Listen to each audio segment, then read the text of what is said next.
Pag-usapan po natin itong issue tungkol sa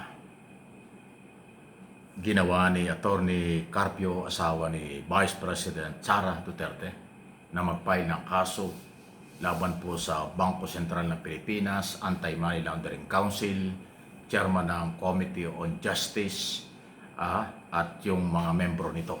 Hindi man lahat, pero yan po yung identify si Sindenya at saka ho si Dilima at si Chairman Luistro. Okay? Ito ay kaugnay sa di umano'y paglabag daw sa Bank Secrecy Law, yung Data Privacy Law, at ano pa ba yung isa? Mismong yun doon sa Anti-Money Laundering Law. Ayan, tatlo yung ground. Dahil daw ho, bakit isinapubliko yun daw pong bank transaction ni Attorney Carpio. Nilabag daw yung kanyang karapatan at privacy. Ayan, okay? Kung tutuusin sa isang banda, maganda na rin dahil dinala sa korte, makakalabasan na kung ano ang totoo. Kung kayang i-justify ni Carpio sa korte na lumabag ang mga nabanggit na personalidad doon sa batas. Kung paano naman patunayan ng Bangko Sentral, AMLA, Committee on Justice, sa Kongreso, kung ano ang kailang karapatan at ano nga ba ang kailang ginawa. Okay? Kasi ganito po ang issue. Huwag nating kalimutan,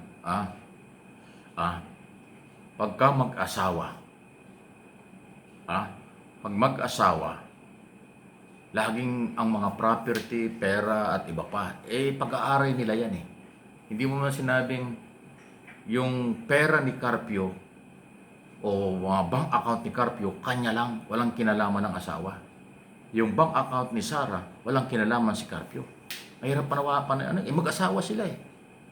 Pag mag-asawa, kanila yan. Yun ho yung punto dito. Okay? Para kasi ang dating, inilalabas ni Carpio na siya walang kinalaman sa Office of the Vice President. Wala siyang kinalaman sa kung ano man yon, pero ang mali daw, inilabas yung bank transaction na kasama ang kanyang pangalan. Abay, natural, asawa ka eh. Kung hindi ka naman asawa ng Vice President, ba't ka naman isadamay? Ay, ang malinaw dun sa Anti-Money Laundering Council, base sa report ng mga bangko, ay nakalagay doon, Sara Duterte at Attorney Carpio. Mag-asawa nga. Joint account ang labalabas. Hindi naman nilabas yung account number eh. Ang nilabas lang ay yung bank transaction. Galing sa mga bangko, record ng mga bangko. Yan. Sa tingin po ninyo, makakatulong kay Sara Duterte para hindi siya ma-impeach yung ginawa ng kanyang asawang idemanda ang Central Bank, AMLA at Justice Committee? Ano sa tingin ninyo? Umiiwas si Atty. Carpio para hindi siya madamay. Yun ang para lumalabas. Okay? Ang inihintay ko na manggaling sa kampo ni Sara Duterte at ni Atty. Carpio, siguro kayo ganun din, ay kanyang i-deny o sabihin niyang wala silang bank account na ganyan o wala silang bilyong-bilyong pera sa bangko. Wala naman eh. Ang kanilang kinu-question before Quezon City Prosecutor's Office, bakit daw inilabas yung bank transaction? So, ibig sabihin, admission. Inaamin nila na meron sila, bakit daw inilabas? Kasi napakalinaw, kung wala kang ganyang klaseng account at bank transaction, napakadali mo sabihin, bahala na kayo yan, hindi naman totoo yan. Hindi amin yan, wala kaming ganyan. O, di tapos. Pero nagdemanda ka dahil inilabas. Ibig sabihin, inaamin mong sa'yo yun. Ay, may problema. May problema pagka gano'n. Anyway, kanya-kanya tayo ng interpretation at pananaw dito. Pinapaliwanag ko lang.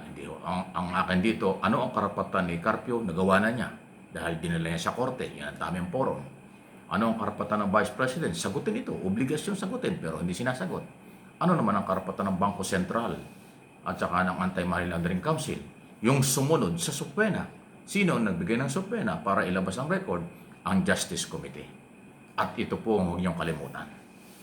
Yung pong 70 years old na Bank Secrecy Law, 70 taon na, hindi pa tayo tao pare-parehas. Yan ay yung batas na yan, Bank Secrecy Law. na dapat nagbibigay ng protection at magbibigay ng protection sa mga private account ng kahit na sinong Pilipino. Hindi na bago yan, hindi pinalakas, hindi pinahina, hindi. 70 years old na ho yung batas na yan.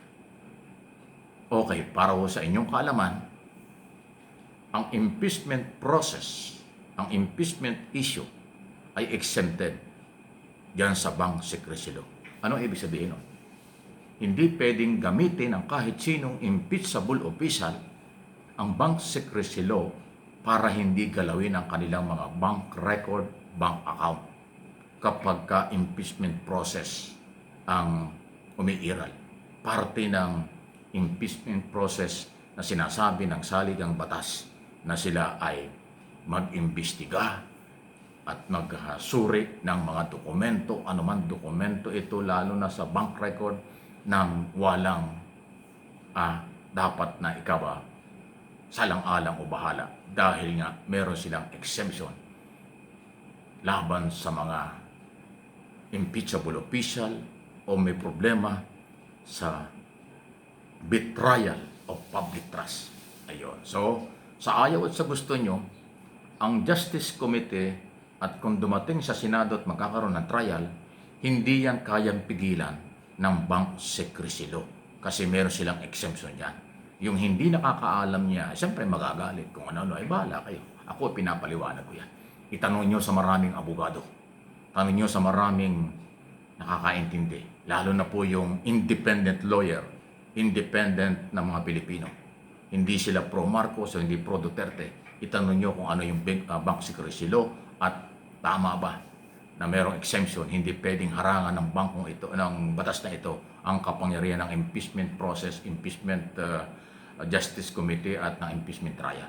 Yun po yun. So, dahil nagsampa ng kaso si Carpio, sa tingin ko po, lalo pong magkakabukuhan dito. Inuulit ko, hindi naman sila nag-deny. Hindi na sinabing wala silang bank account. Ang kanilang reklamo, bakit yun nilabas yan?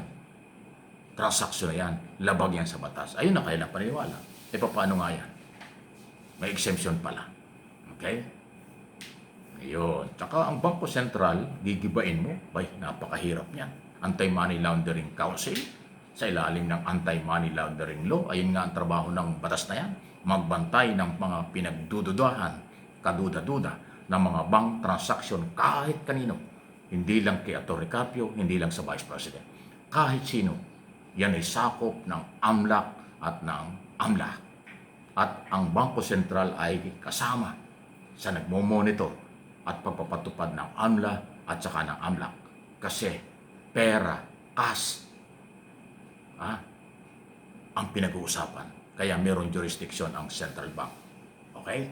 Huwag kayong magagalit, intindihin mabuti kung ano ang ating pinag-uusapan.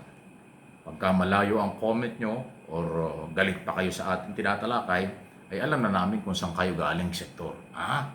Huwag na sana makahawa ng mga taong gusto makaalam ng katotohanan.